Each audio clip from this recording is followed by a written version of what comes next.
Mr. Buck? Yes. On the antibiotic, are you using it for 30 days? I can't remember what, Because it's written for 30 days, and usually you don't take it that long. the St. Vincent's, the reason why is, we're just doing it for a little while. They wrote it for that long, but it was infectious disease wrote it. What's that?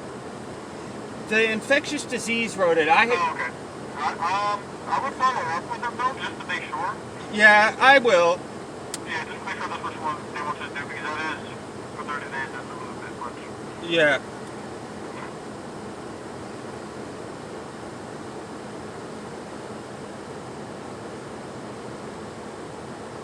Yeah, if you have any issues with your shoulder tendon or Achilles tendon, Yeah, I know. They warned me about it. Okay, gotcha.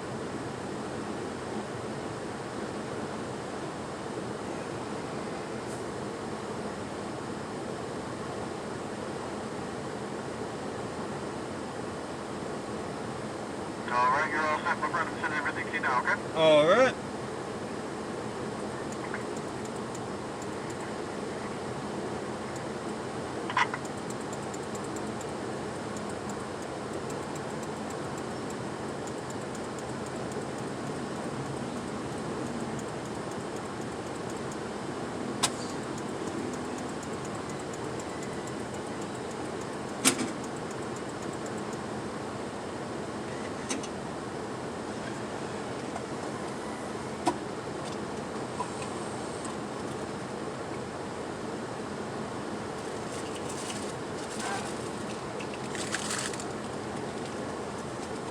There we go.